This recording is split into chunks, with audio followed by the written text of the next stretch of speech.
The Interstellar Prosperity Coalition, or IPC, as it was known to species who couldn't be bothered with lengthy official titles, had spent the last 600 years perfecting the art of making the universe remarkably dull. Through a combination of advanced technology, aggressive diplomacy, and the kind of bureaucratic efficiency that would make any self-respecting anarchist weep, they had managed to eliminate approximately 97% of existential threats from civilized space. It was, objectively speaking, a triumph of cooperation over chaos. 312 species, spread across 42,000 inhabited systems, had collectively decided that violence was passé, scarcity was solvable, and death was more of a lifestyle choice than an inevitability. They had atmospheric processors that could terraform a planet in decades, medical technology that could regrow limbs like houseplants, energy sources so abundant that power scarcity was something children learned about in history modules alongside other prehistoric horrors like resource wars and unscheduled dental pain. The problem with universal prosperity, however, was that it made everyone catastrophically soft. The Krivax were a perfect example of this phenomenon.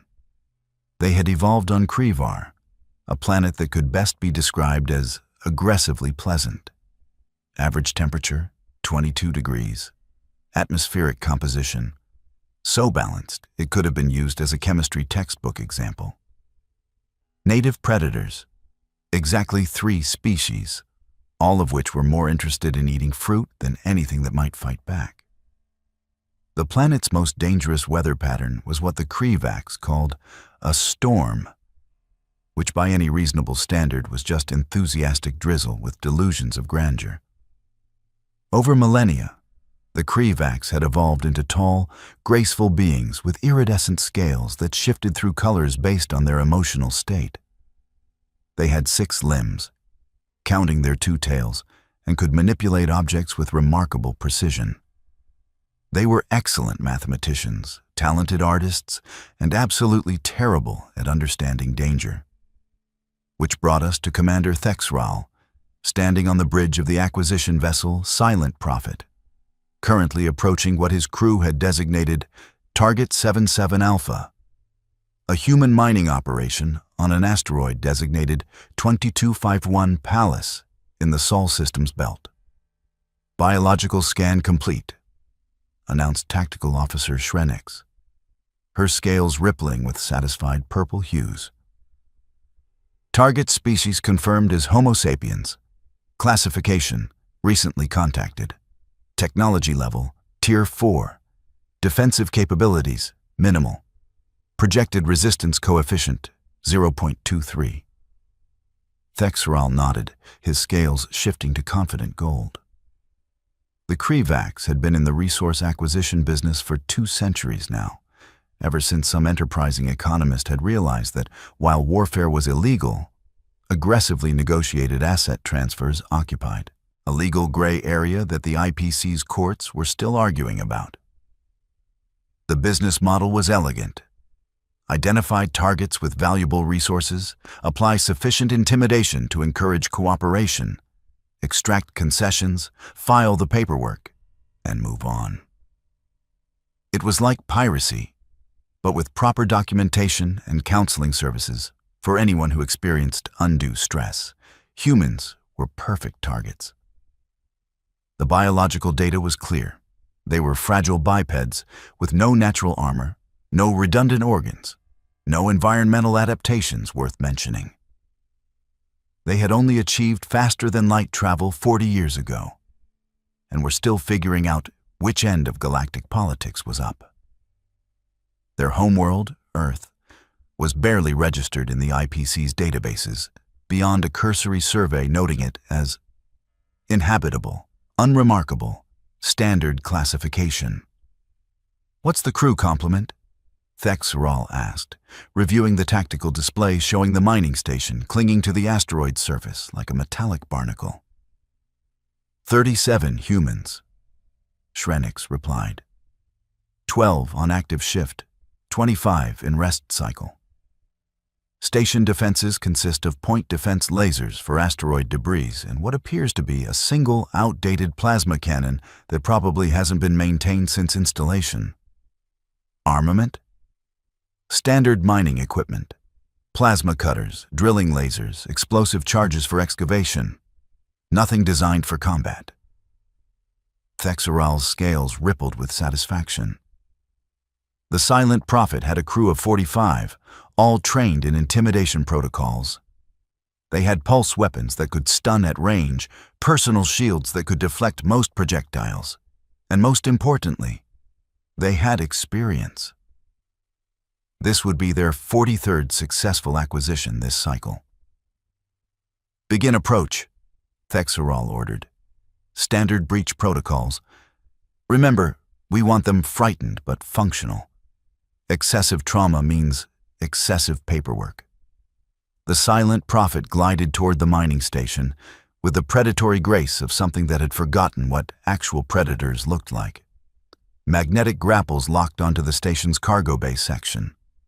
Plasma torches began cutting through the outer hull with surgical precision, following safety guidelines that specified minimum structural damage and maximum dramatic effect.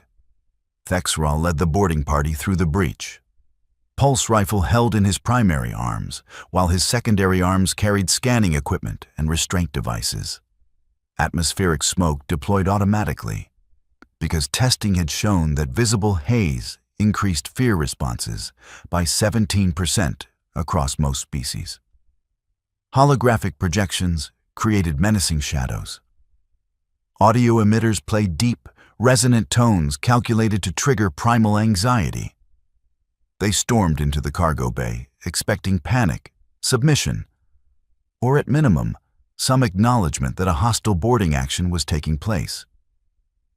Instead, they found a human woman sitting on a cargo container, eating what appeared to be some kind of wrapped food item and looking at them with the expression of someone whose entertainment stream had just been interrupted by a particularly boring advertisement. She was perhaps 1.6 meters tall, which made her laughably small compared to the Krivax's 2.4-meter average. She wore a practical jumpsuit covered in various pockets and tool loops, safety boots that had clearly seen extensive use, and her dark hair was gathered into a functional knot at the base of her skull. Her skin was a warm brown tone, and her eyes, as they tracked across the boarding party, showed no fear whatsoever. What they showed, primarily, was annoyance. "Oh, for the love of," she said around a mouthful of food, then swallowed deliberately. "Are you serious right now? Do you have any idea what time it is?" Thexeral felt his scales flicker with confused orange. This was not in any of the response scenarios they had trained for. He raised himself to his full impressive height, all 6 limbs spread in what psychological studies had proven was an intimidating posture. "Human, this facility is now under Krivax jurisdiction. You will comply with all directives or face consequences." The woman took another bite of her food. Chewed, swallowed. Jurisdiction, right. You got paperwork for that, or are we doing the whole informal hostile boarding thing? "We are authorized by—" "Yeah, I'm going to stop you there," the woman interrupted, holding up one hand while the other continued holding her food. "Because I'm on my lunch break. I've been awake for 16 hours dealing with a malfunctioning ore processor, and I really, genuinely do not have the energy for this right now." She paused. "What's your planet's gravity?" The question was so unexpected that Thexeral answered reflexively. 0.86 standard. "And let me guess," the woman continued. "Your atmosphere is maybe 74% nitrogen, 23% oxygen, nice, comfortable temperature range of 18 to 26 degrees? Maybe some seasonal variation, but nothing dramatic? Biggest predator on your planet is probably something herbivorous that occasionally gets cranky?" Thexeral's scales flickered rapidly through confused colors. "How could you possibly?" "Because you guys always come from paradise worlds. the woman said, sliding off the cargo container and landing on her feet with a grace that seemed somehow threatening despite her size. Let me guess the rest. Longest drought your planet experiences is maybe 3 months. Worst storms are just heavy rain and wind that knocks over some trees but doesn't level cities. Tectonic activity is minimal or non-existent. Natural radiation is filtered by a nice thick atmosphere and magnetic field. That is descriptive of Krivar, yes, admitted Shrenix from behind Thexral. But I fail to see. Of course you fail to see, the woman said. And now she was smiling. And Thexral realized with creeping unease that the smile was not friendly. Because you never had to. Let me educate you about Earth. My Earth. The planet that apparently nobody bothered researching before you decided we'd make good targets. She held up one finger. First, gravity. Earth is 1.0 standard, which means I've spent my entire life, every single day, moving around with 13% more weight than your bodies are designed to handle. You know what that does to bone density? Muscle development? Cardiovascular efficiency? It means when I'm standing here looking at you, I'm doing the equivalent of your heavy workout just by existing. One of the Krivax boarding party shifted uncomfortably. Thexral noticed it was Ven Kix, the newest member, whose scales were showing distinctly nervous yellow tones. Second, the woman continued, holding up another finger, atmosphere. Earth's atmosphere is 21% oxygen. You know what oxygen is? It's poison. Slow-acting, controlled poison. It oxidizes everything it touches. It makes metal rust. It makes organic matter decay. It literally ages us on a cellular level through oxidative stress. And we breathe it every single second because our planet's atmosphere is so chemically aggressive that we had to evolve to handle it. That cannot be medically viable. Shrenix protested weakly. Can't it? The woman's smile widened. Third point, temperature. Earth's temperature range is minus 89 degrees to plus 56 degrees Celsius. That's a 145-degree range. Your entire planet's seasonal variation is probably 8 degrees. We have deserts where the daytime heat can kill you in hours. We have Arctic regions where exposed skin freezes in minutes. And humans live in both. Voluntarily. She was warming to her subject now. And Thexral noticed with growing alarm that his boarding party was unconsciously retreating toward the hull breach. Fourth, radiation, the woman said. Earth's ozone layer is thin. We get bombarded with ultraviolet radiation constantly. You know what UV radiation does? It damages DNA, causes cancer, burns tissue. And we just accept it as part of being outside. We invented sunscreen and sunglasses and kept going to the beach. Fifth, she continued, apparently just getting started. Weather. Earth has hurricanes with wind speeds over 300 kilometers per hour. Tornadoes that can throw vehicles like toys. Thunderstorms that drop millions of liters of water and generate billions of volts of electricity. Blizzards that bury entire towns. Hailstones the size of your fist falling from the sky. And you know what humans do? We have entire government agencies dedicated to predicting them, so we can just work around them. Thexral tried to interrupt. Surely you're exaggerating. Am I? The woman pulled out a datapad. Let me show you Earth's geological activity. We have approximately 1,500 active volcanoes. Volcanic eruptions that can cause global climate changes. We have earthquakes along tectonic plate boundaries that can level cities. Tsunamis that can travel across entire oceans and hit coastlines with the force of multiple nuclear weapons. And humans just built earthquake-resistant structures and tsunami warning systems and kept building cities in the danger zones because the soil was fertile. She swiped through the datapad. Oh, here's a fun category. Earth's biodiversity. We have approximately 8.7 million species on our planet. Want to know how many of them can kill a human? Conservatively, several thousand.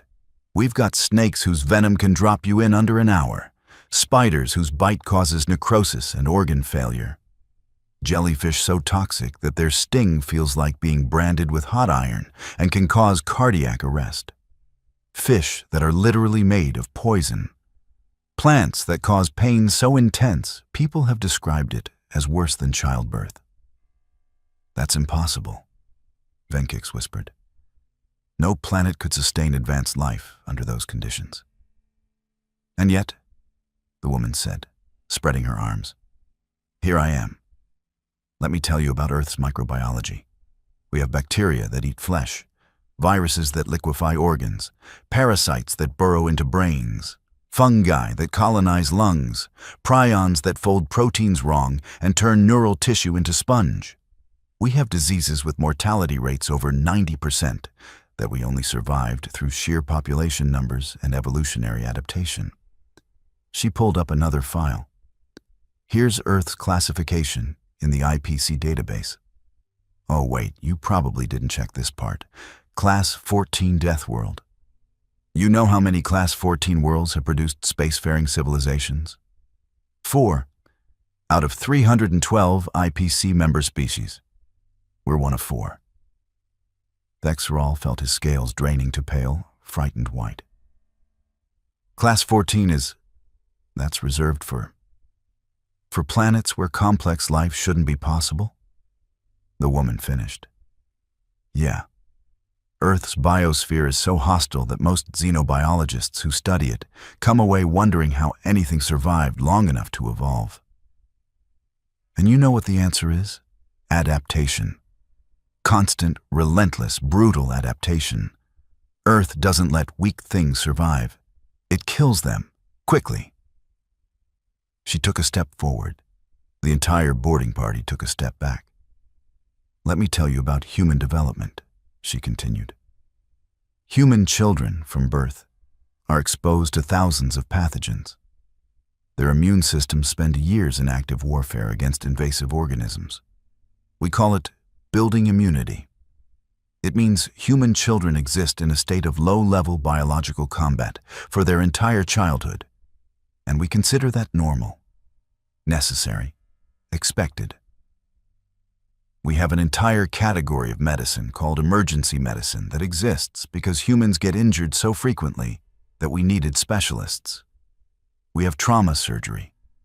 We have burn units. We have poison control centers. We invented antibiotics because bacterial infections were so common that they were a leading cause of death. We invented vaccines because viral diseases kept killing us in massive numbers. She pulled up an image on her datapad. This is a human bone. See how dense it is? That's because Earth's gravity means our skeletons need to support significant weight constantly. We have muscle attachment points that can handle forces that would tear your ligaments. We have cardiovascular systems that can operate under significant stress for extended periods. This, she showed another image, is a human scar. You know what a scar is? It's tissue that grew back after being damaged. Humans heal from cuts, burns, broken bones, torn muscles. We have regenerative capabilities that kick in automatically. You know why? Because getting injured on Earth was so common that we evolved to handle it. Thexeral's voice came out smaller than he intended. We thought you were fragile. You bleed from minor impacts. You lack protective shells or natural weapons. Yeah, we do, the woman agreed. You know why? Because we're not ambush predators or tank builds. We're pursuit predators, endurance hunters. Humans can run for hours, days even. We can maintain a jogging pace that would exhaust most species in 30 minutes for entire marathons. We have cooling systems so efficient we can operate in heat that would cause most species to collapse. We have throwing accuracy so precise we can hit moving targets from 50 meters away. We have visual processing that can track multiple threats simultaneously. We have pattern recognition that borders on precognition. And you know how we got all this? By hunting animals bigger, stronger, and faster than us until they literally died from exhaustion because they couldn't outlast us. She smiled again, and Thexeral's evolutionary instincts, buried under millennia of comfortable civilization, suddenly screamed warnings his conscious mind was struggling to process. "Let me tell you what humans do for fun," the woman said conversationally. "We jump out of perfectly functional aircraft and free fall for entertainment. We climb mountains that kill experienced climbers regularly because it's there.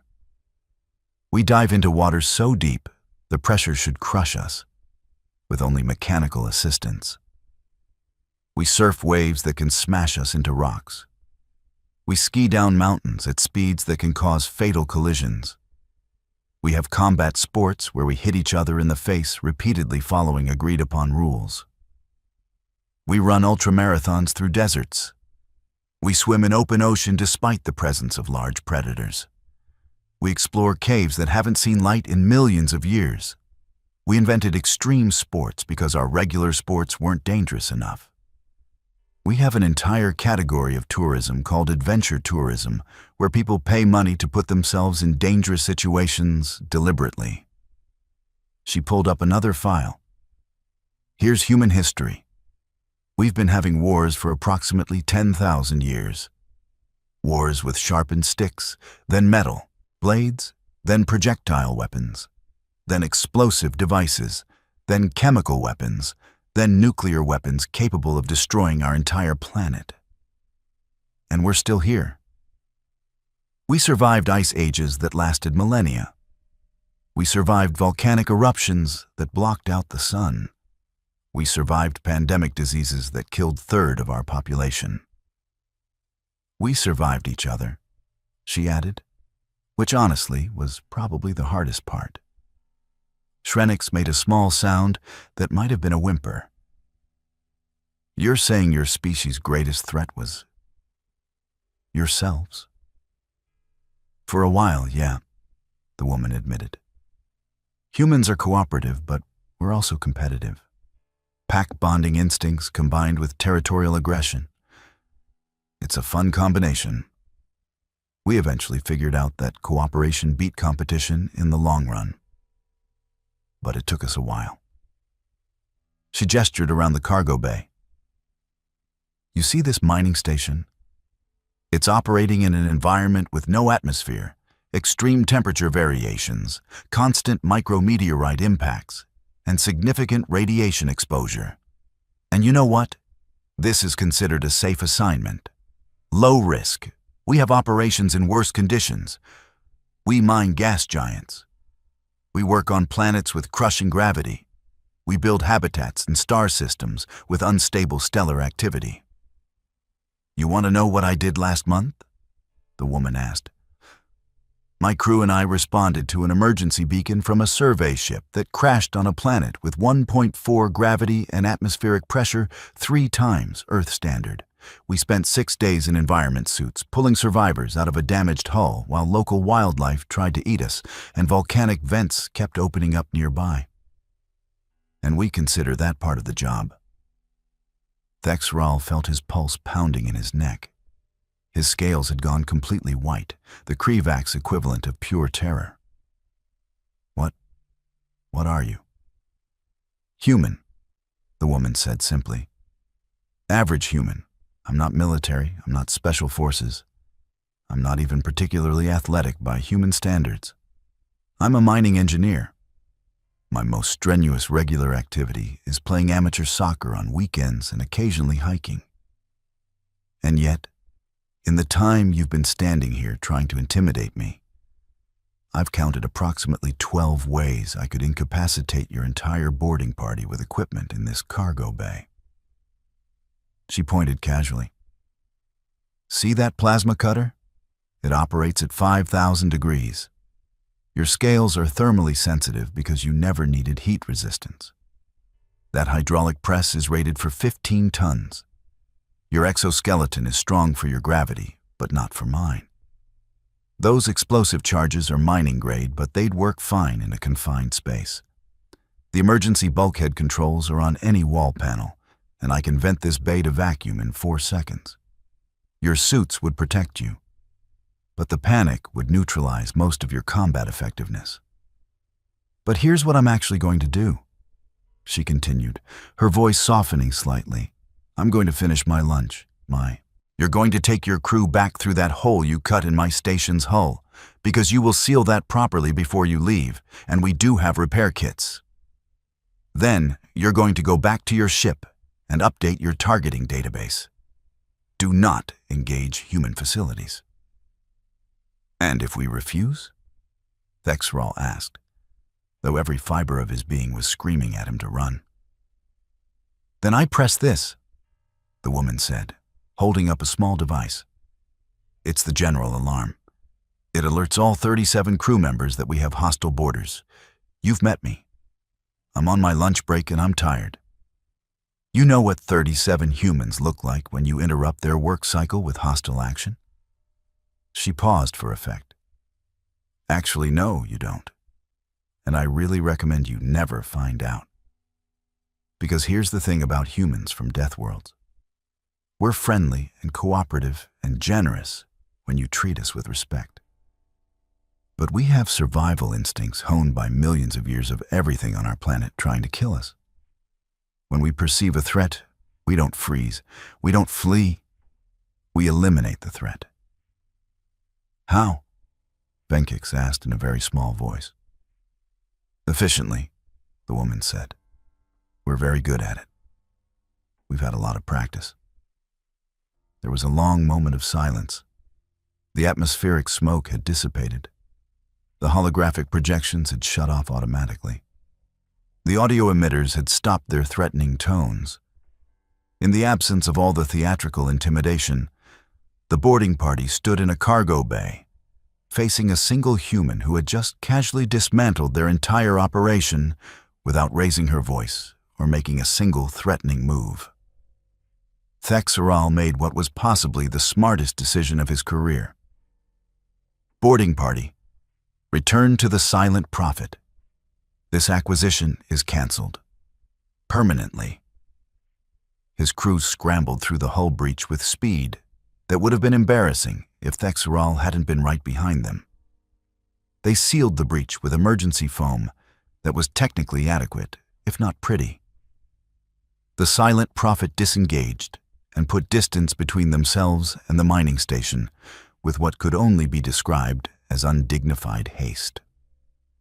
Back on the bridge, Thexral sat in his command chair and tried to process what had just happened. His scales were slowly returning to normal colors, though they kept flickering through anxious yellows. Commander, Shrenik said quietly, should we report this to IPC authorities? Yes, Thexral said.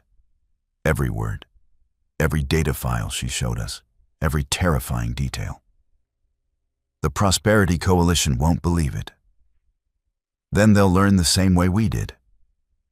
Over the following weeks, Thexral's report made its way through bureaucratic channels, was flagged by multiple departments, analyzed by xenobiology specialists, and eventually presented to the IPC's Security Council. The reaction was mixed.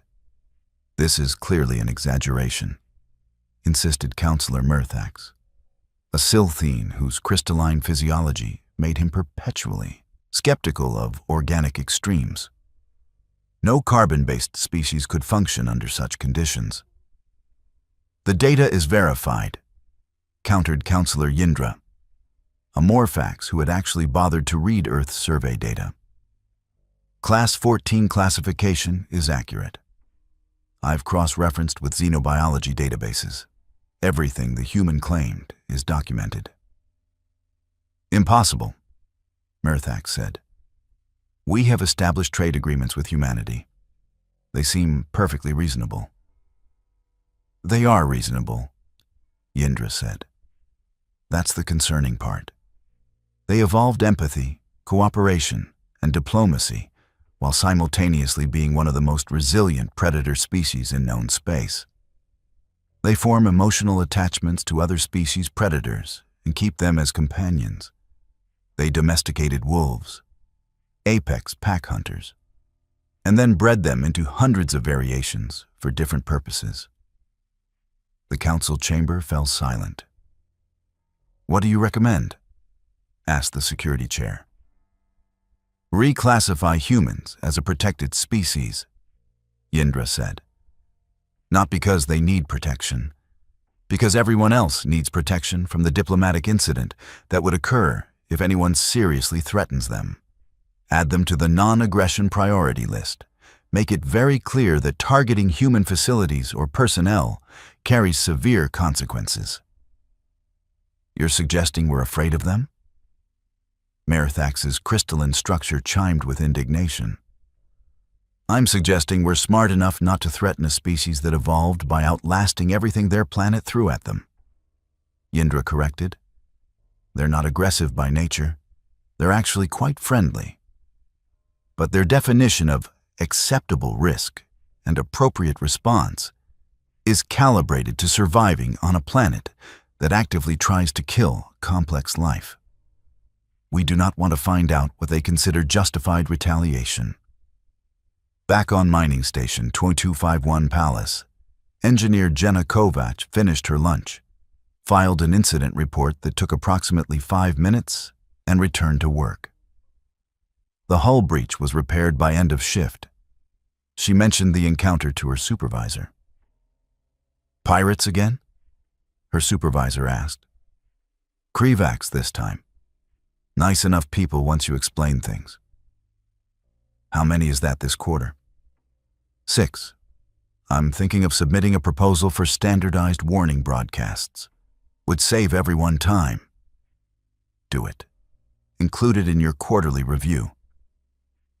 Jenna nodded and went back to calibrating the ore processor that had been malfunctioning. The incident had taken maybe 25 minutes total. Not even worth mentioning in her personal log. Her colleague, working nearby, glanced over. "You give them the Earth speech?" "Gave them the Earth speech. They left pretty fast." "We should really record it. Play it automatically when ships approach with questionable intent." "Already suggested it," Jenna said, adjusting a pressure valve. "Waiting on approval from corporate." "What do you think they'll call it?" "Probably something boring. Standard Deterrence Protocol or Educational Briefing 7. You know how corporate is about naming things." Her colleague laughed. "Better than why you really don't want to mess with Deathworlders."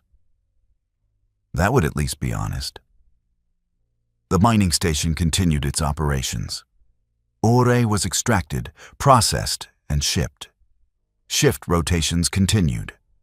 The crew played cards, watched entertainment streams, exercised in the station's gym, and went about their lives in what they considered a completely normal fashion. The universe kept spinning. The IPC updated its databases. The Krivax updated their targeting protocols. And throughout civilized space, a quiet understanding began to spread. Humans were friendly, cooperative, excellent trading partners, and surprisingly good at diplomacy. They were also the last species you wanted to choose as victims, because their planet had spent millions of years trying to kill them and had failed spectacularly. Somewhere in the IPC's vast archives, a small addendum was added to humanity's species file. Deathworld survivors, non-aggression priority, exercise caution in all interactions. Do not threaten, do not test, do not attempt intimidation. They find it annoying, and you will regret it. The universe, in its infinite complexity and questionable sense of humor, had created a galactic civilization so safe and comfortable that its members had forgotten what danger looked like. And then, just for variety, it had introduced them to a species that still remembered. Humanity didn't conquer the galaxy. They didn't need to. They showed up cooperated enthusiastically, contributed to galactic society, and occasionally reminded everyone that soft and friendly wasn't the same as weak and harmless. The Kree-Vax updated their business model. The IPC updated its security protocols. And engineer Jenna Kovac went to the station's gym after her shift because habits formed on Class 14. Death worlds don't fade just because you're living in space. Some species were forged in paradise and learned to thrive through cooperation.